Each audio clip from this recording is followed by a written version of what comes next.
Best game before GTA 6. APB Reloaded. You can drive cars and shoot NPCs. Let's get this car.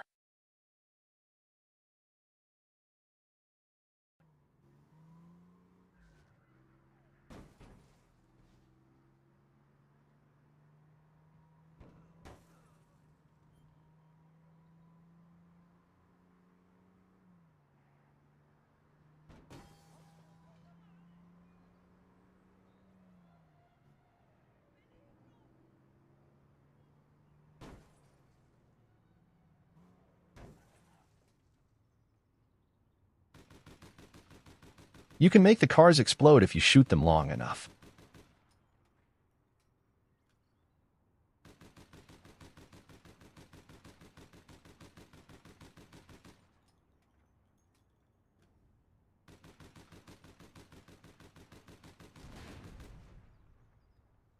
That was cool.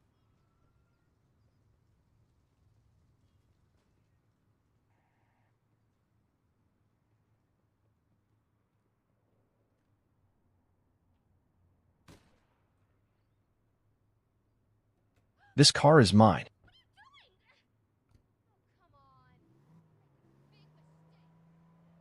Oof.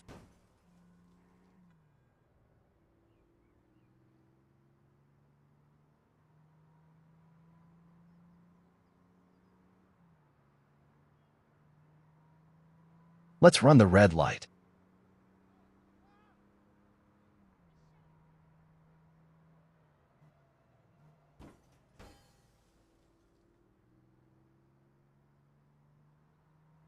Let's kill this NPC.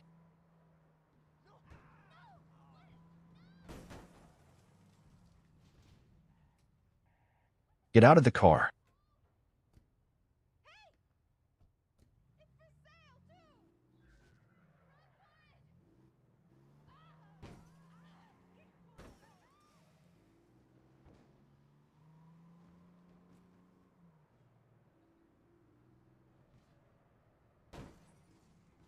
That hurted.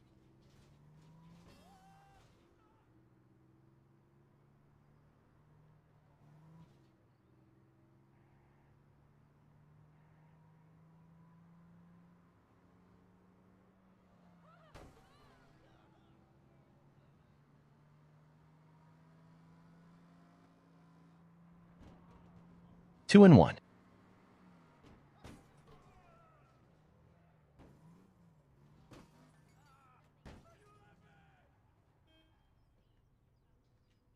Let's drive a taxi.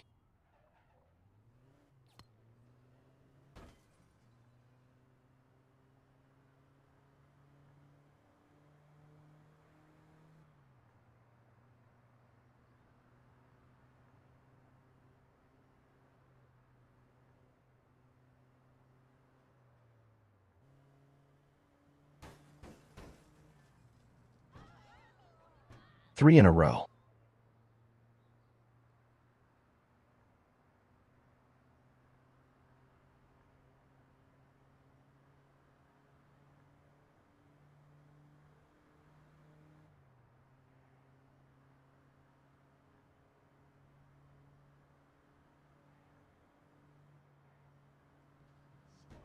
That looked like CJ.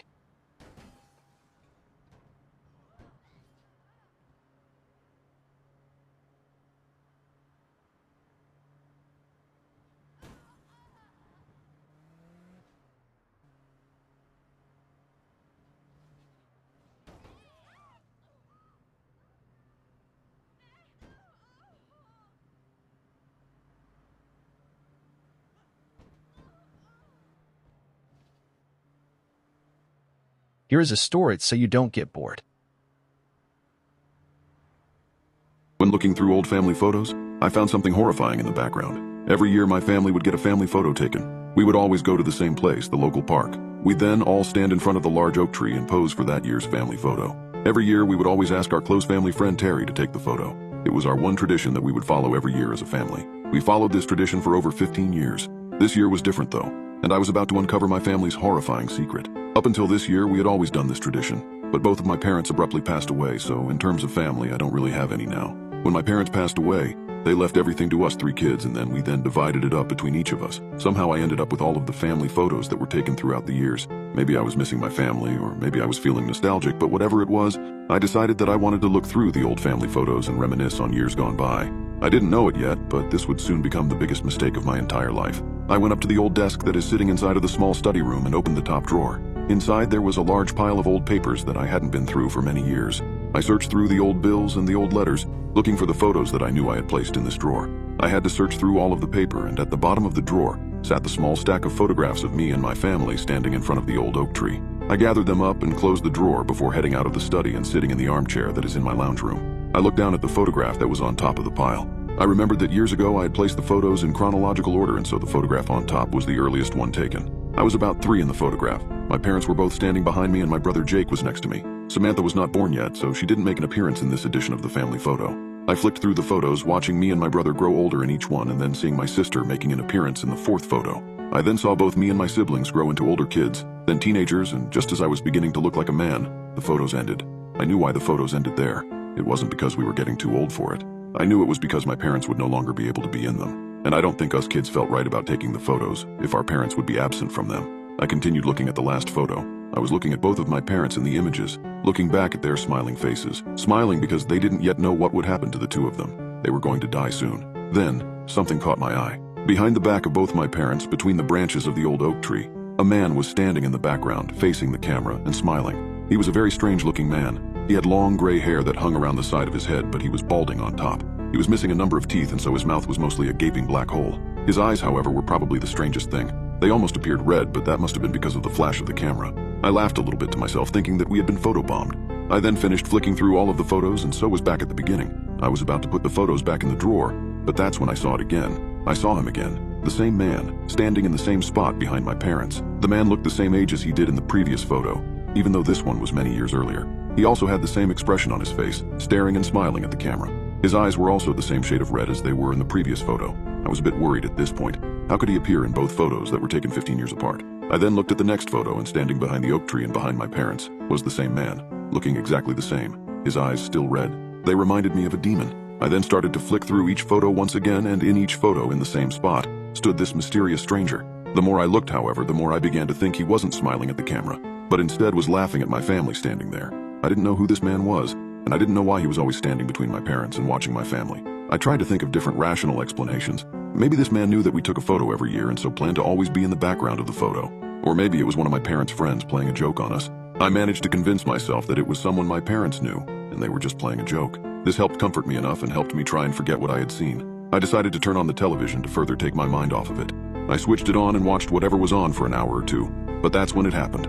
The words breaking news appeared, interrupting whatever sitcom I was watching. The newsreader began to speak, and an image of a man I knew all too well appeared on the screen. Terry Sturt, convicted murderer, has died today, the newsreader said, as the image of Terry, my parents' close friend and the photographer of all of our family photographs, appeared on the screen. He died in his cell after a long battle with cancer. Terry was convicted back in 1996 of the murder of Edward and Teresa Barter, the newsreader continued, as a photo of my parents flashed up on the screen. Terry Sturt has always maintained that he was innocent, and today, in a deathbed confession, he revealed who he believes is responsible for the death of what Terry calls his closest friends. Terry claims that the man responsible is a man by the name of Paul Randling. However, 7 News can reveal that Paul Randling had long since been dead before the murders of Edward and Teresa Barter took place. The newsreader finished speaking, and the sitcom I was watching began to play once more. I couldn't get the man out of my head, though. Paul Randling, Paul Randling, Paul Randling, my brain repeated over and over. I hadn't heard of the name before, but I had to know who it was. I pulled out my phone and opened Google and typed the name Paul Randling into the search bar and then hit search. Most of the results were for Facebook profiles of people with that name. After a bit of searching, however, I managed to find an article with the name Paul Randling in it. I began to read. Murderer, Paul Randling will face life in prison. Paul Randling has today been sentenced for the hideous crime of a double murder. He has been convicted of murdering a young couple in cold blood.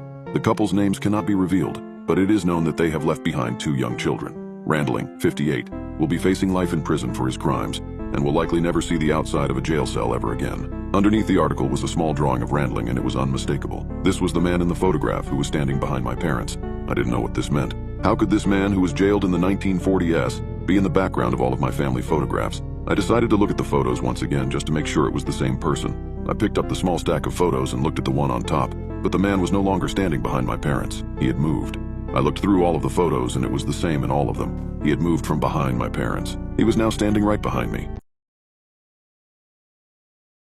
Like if I should release him.